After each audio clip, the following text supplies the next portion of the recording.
Hello friends, chapter 2 solution के exercise के लिए जो न्यूमेरिकल्स हमें बहुत ही इम्पोर्टेंट है उसको समझाने के लिए वीडियो मैं बना रहा हूँ।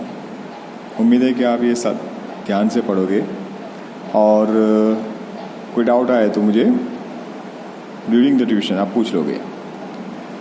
सॉल्यूशन चैप्टर के एक्सरसाइज में 2.4 क्वेश्चन में बताया गया है कि concentrated HNO3 used in laboratory is 68% by mass in aqueous solution. What should be the molarity of such a sample of the acid if the density of the solution is 1.504 gram per ml? तो यहाँ पर हमें molarity find out करनी है,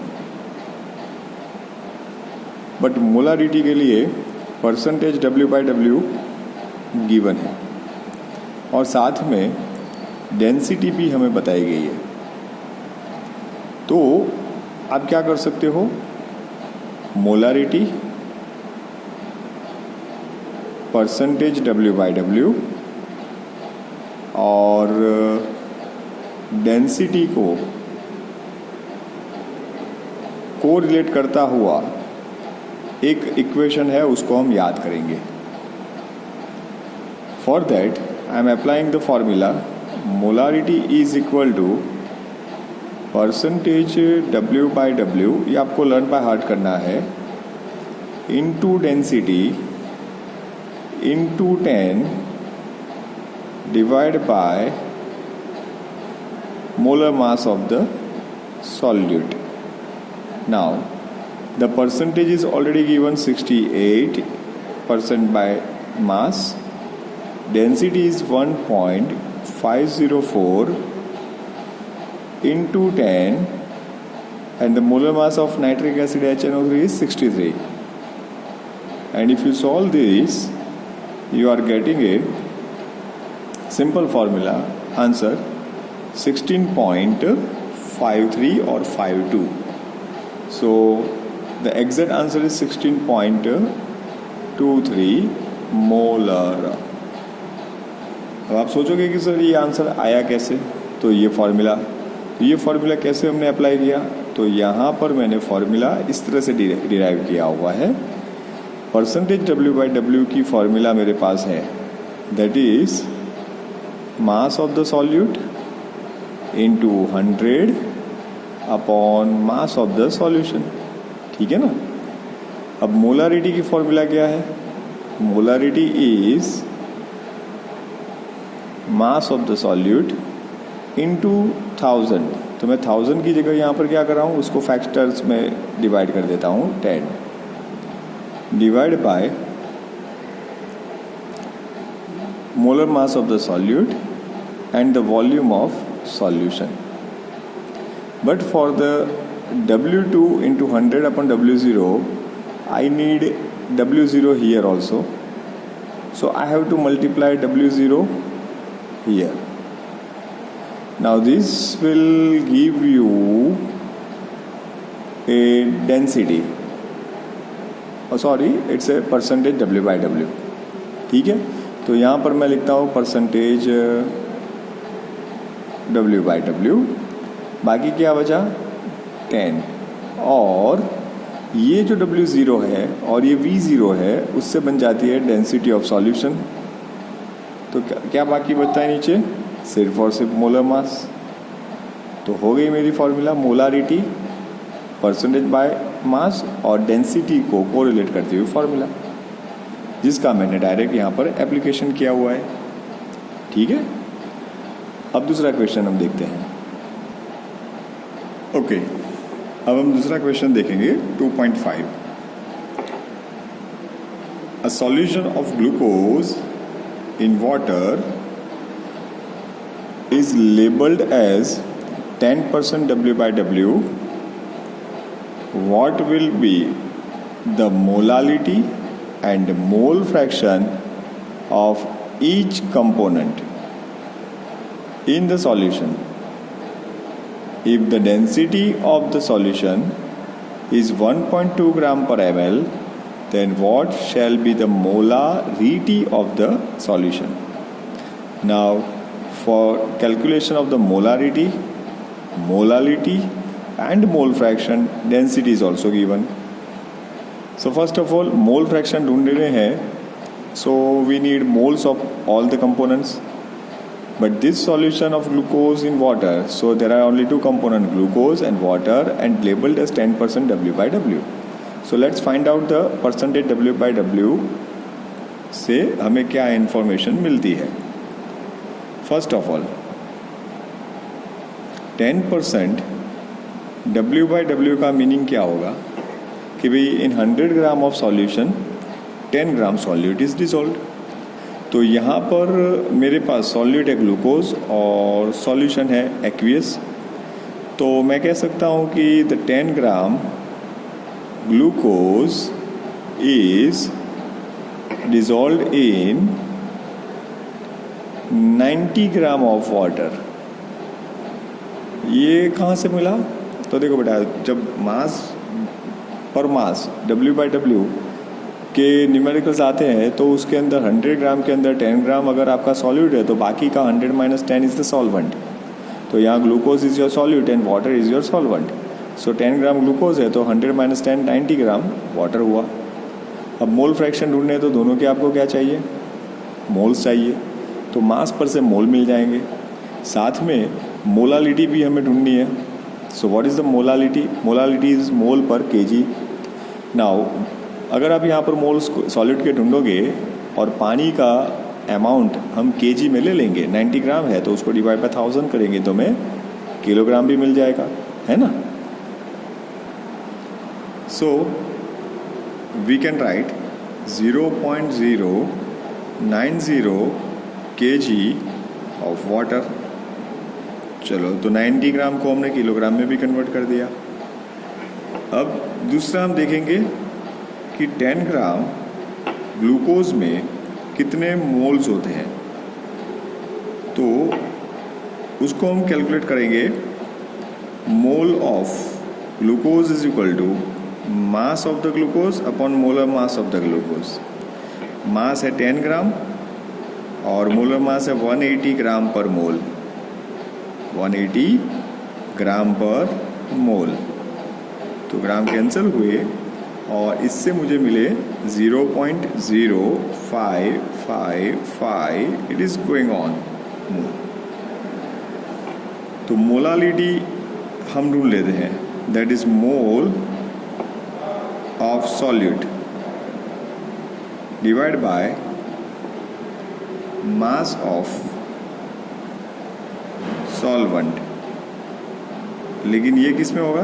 KG में. तो मोल हमें मिले 0.0555 और ये है 0.090. उसका डिवीज़न क्या आएगा? 0.617 मोलल. ओके. अब यहाँ पर आप देख सकते हो कि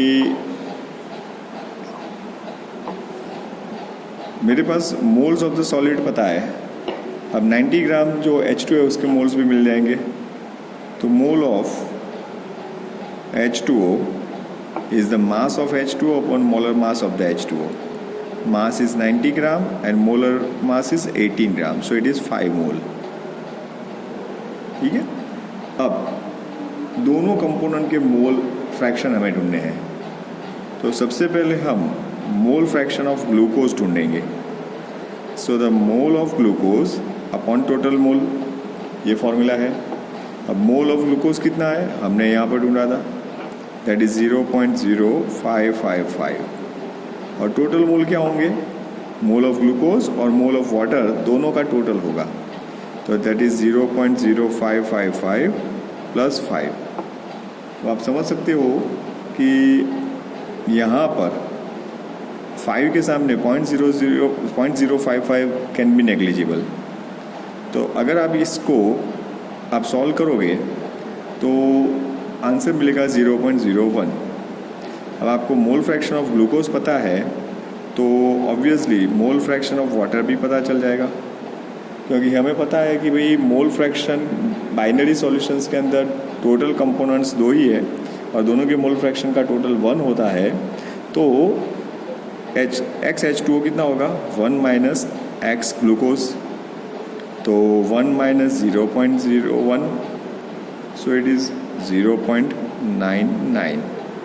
तो दोनों के कंपोनेंट मिल गए, चलो मोल फ्रैक्शंस आ गए, मोलालिटी भी मिल गई। अब बात रही मोलारिटी की। Okay, so again the molarity is the mole of solid upon volume of solution, but I have 90 gram H2O, so 100 gram solution अगर सिर्फ पानी होता तो उसकी डेंसिटी 1 लेकर मैं 100 ग्राम इसे 100 ml ले लेता, लेकिन ये सॉल्यूशन है glucose content, so it is not a 1 gram per ml density, it is 1.2 gram. तो to get the volume of a solution I have to use the density formula. So volume of solution is a mass of solution upon density. Mass of the solution is 100 already and density is given 1.2 gram per ml, so it is divided by 1.2, so you are getting 83.33 ml. It means 0.08333 liter, that is the volume of solution. So molarity is the mole of solute.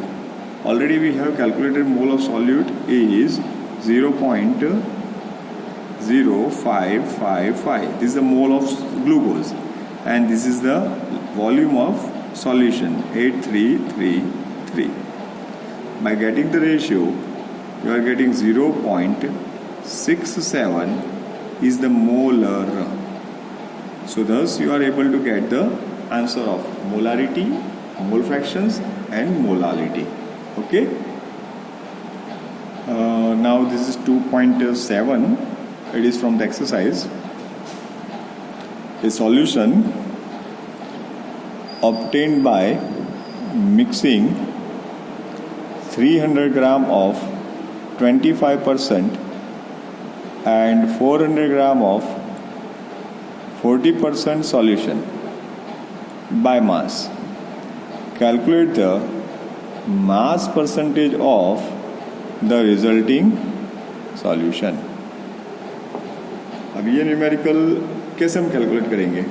तो यहाँ पर मेरे पास 2 solution है, 300 ग्राम और 400 ग्राम जिसका मास है। दोनों को मिलाएंगे और दोनों के अंदर सॉल्यूट के अमाउंट को भी परसेंटेज में दिया हुआ है। तो सबसे पहले तो मुझे ये ढूंढना पड़ेगा कि 300 ग्राम में 25% सॉल्यूट है, मतलब कितना अमाउंट इन ग्राम, है ना? तो वो पहले आइडेंटिफाई करेंगे कि 300 ग्राम ऑफ 25% solution contains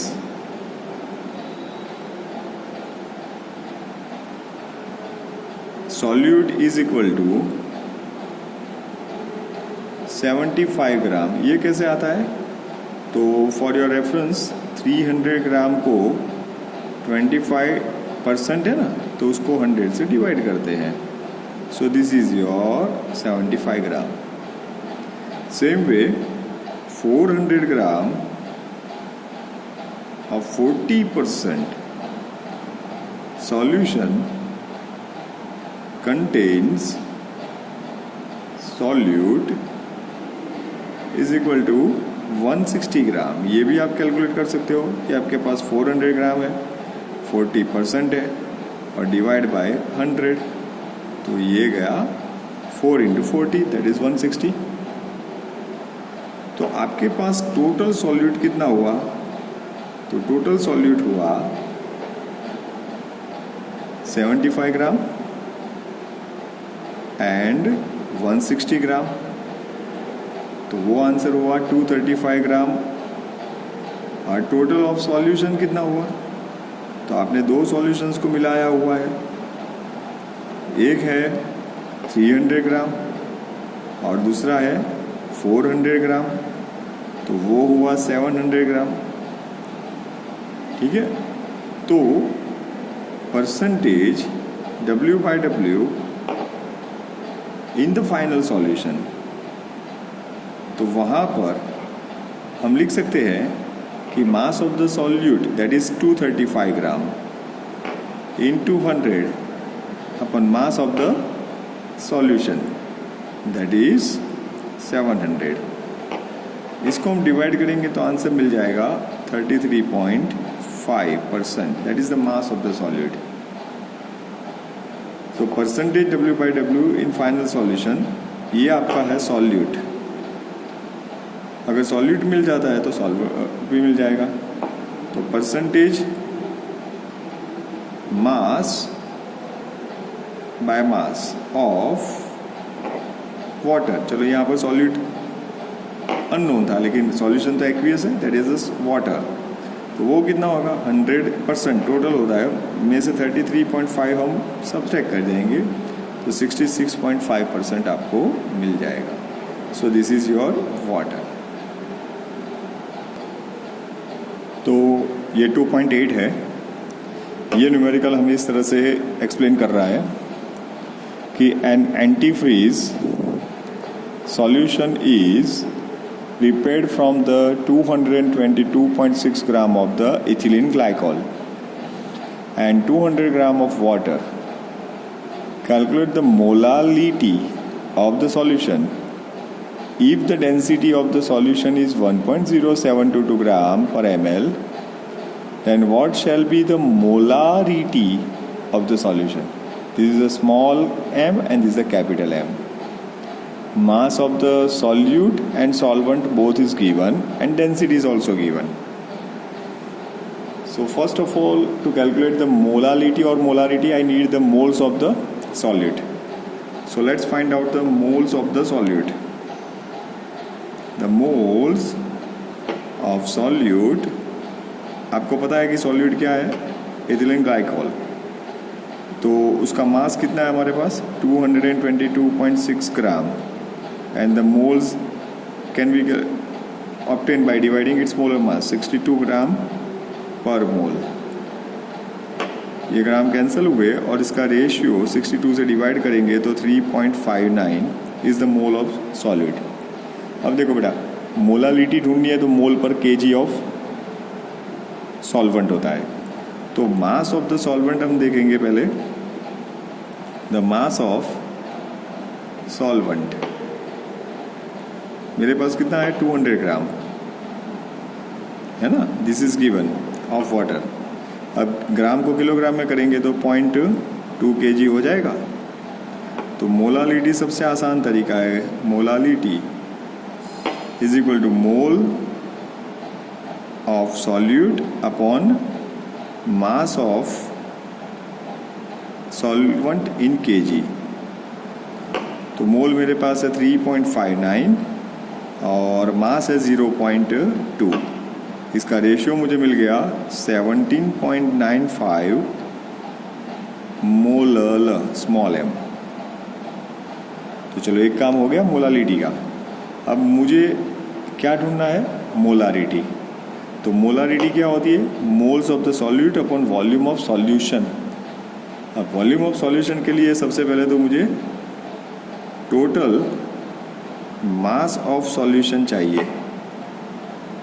तो टोटल मास मेरे पास कितना है, तो मेरे पास सॉल्यूट है 222.6 एंड वाटर है 200 ग्राम। तो दोनों का टोटल करेंगे तो कितना आएगा 422.6 ग्राम। ठीक है। अब इस मास को हम वॉल्यूम में कन्वर्ट करें तो कैसे करेंगे, तो डेंसिटी वो यूज़ करेंगे। Volume of the solution is total mass 422.6 gram upon density 1.2, so it is 394.2 ml। तो उसको आप किलो डिवाइड बाय 1000 करोगे तो लीटर में आ जाएगा। तो यहाँ पर हम मोलारिटी यूज़ करेंगे, जैसे ये मोलालिटी था ये मोलारिटी है। तो मोलारिटी क्या होगी, moles of the solute upon volume of solution. तो मोल मेरे पास कितने हैं वही 3.59, और मोलारिटी के लिए वॉल्यूम कितना है 394.2 ml, जिसको मैं डिवाइड बाय 1000 किया तो 0.3942 लीटर हो गया। तो मोल पर litre is your molarity, that is 9.11 मोल पर लीटर। तो इस तरह से आप न्यूमेरिकल सॉल्व कर सकते हो। 2.9 हम देखते हैं। A sample of drinking water was found to be severely contaminated with chloroform, CHCl, supposed to be carcinogen. The level of contamination was 15 ppm by mass. Express this in percent by mass. Determine the molality of the chloroform in the water sample. Okay, तो 15 ppm का मतलब क्या होता है? 15 ppm होता है 15 parts in million, parts by mass in the solution. तो पहले तो हम 15 ppm का मतलब समझे। 15 ppm पार्ट्स पर million, it suggest that 15 parts of the solute in million, that is 10 power 6, 1 million है ना, पार्ट्स बाय मास। ओके, तो उसकी एक फॉर्मूला है percentage by mass, amount of substance W2 into 100 upon mass of the solution. तो ये 15 है, ये 100 है बाय डिफ़ॉल्ट, और ये 10 पावर 6 हो जाएंगे।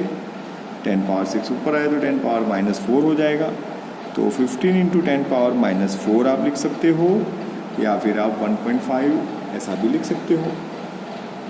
So this is the percentage by mass. Now taking mass of the chloroform as a 15 gram and the mass of the solution is a 10 power 6 gram. So mass of the solvent is हम 10 power 6 ले लेते हैं। तो हमारे पास molar mass of chloroform कितना होगा? तो molar mass of chloroform is CHCl3 का आप ढूंढ सकते हो, दैट इज 119.5 ग्राम पर मोल। ओके, अब मोलालिटी, तो स्मॉल m से हम दिखाएंगे molality. Molality is the mole of solute upon mass of the solvent. तो मोल कैसे आएंगे? Amount of substance, molar mass of the substance and W1। ये आपका W1 क्या होगा? मास इन ग्राम, तो उसको हम 1000 से भी डिवाइड करेंगे तो वो ऊपर चला गया। तो अब आ गया 15 ग्राम, उसका मोलर मास है 119.5 ग्राम। ये W1 हो गया आपका 10 पावर 6 ग्राम, और किलोग्राम में 1000 से मल्टीप्लाई। जैसे आप इसको सॉल्व करोगे फाइनल आंसर आपको मिल जाएगा 1.25 into 10 power -4। This is your molal, है ना? आसान, ऐसे आसान। दूसरा एक बहुत ही छोटा सा न्यूमेरिकल है जो हम करेंगे अब। So 2.15, an aqueous solution of 2% non-volatile solute exerts a vapor pressure of 1.004 bar at the normal boiling point of the solvent. What is the molecular mass of the solute? Now, what is solvent? It is a aqueous solution. So your water is your solvent. And non-volatile solute which is unknown to you. So unknown solute का आपको molar mass ढूंढना है, and it is related with the vapor pressure. So we have to use the Raoult's law for the non-volatile solute in the aqueous solution, and water is your volatile. तो Raoult's law relative lowering in the vapour pressure की formula apply करेंगे. So to formula is P1 naught minus P1 upon P1 naught is equal to mass of the solute upon molar mass of the solute, mass of the solvent and the molar mass of the solvent. यहाँ से हमें ये M2 को subject बनाना है. But for that we need P1 naught, that is the vapor pressure of the pure solvent, P1 vapor pressure of the solution, and amount of the solute, amount of the solvent, mass of the solvent, molar mass, and molar mass of the solute. So सबसे पहले हम देखेंगे P1 naught क्या आएगा. तो P1 naught आपका normal जो boiling point होता है ना, वो डेफिनेशन के अकॉर्डिंग 1 atm या 1.013 बार होगा, क्योंकि प्योर वाटर 100 डिग्री सेल्सियस पर बॉयल होता है, तब उसका वेपर प्रेशर 1 atm होगा या फिर 1.013 bar. So we are taking in the bar because other pressure is also given in the bar. The P1 is the vapour pressure of the solution, that is 1.004 bar. The vapor pressure, you have seen that it is decreases. Now what is the mass of the solute? 2% W by W is given, so you can say that the W2 is the 2 gram, therefore W1 is the 98 gram, and W0 mass of the solution is 100 gram. You can take it by using these all values in this formula. It is 1.013 minus 1.004 divided by 1.013 is equal to W2, that is 2. M2, what is the molar mass? I don't know, so it is my subject. Amount of the solvent, it is 98 gram and its molar mass 18 gram. तो यहाँ से हम क्या कर रहे हैं, हम molar mass of unknown solute को सब्जेक्ट बना रहे हैं. ठीक है, तब यहाँ पर उसका डिफरेंस भी ले लेंगे. तो 1.013 माइनस 1.004 का डिफरेंस कितना आएगा? That is very very close to you, 0.009. तो दिट इज़ 0.009, 1.013, 2 into 18, M2 into 98. अब हम क्या कर रहे हैं, M2 को सब्जेक्ट बना रहे हैं. M2 इज इक्वल टू, ये ऊपर जाएगा, बाकी सब नीचे आ जाएंगे. तो 2 into 18, 98 नीचे ही था, 0.009 नीचे आएंगे और 1.013 ऊपर जाएंगे. ठीक है, तो ये M2 आपका तैयार. 41.35 ग्राम पर मोल, या यूनिट इम्पॉर्टेंट है, ग्राम पर मोल आएंगे क्योंकि ये मोल मास है.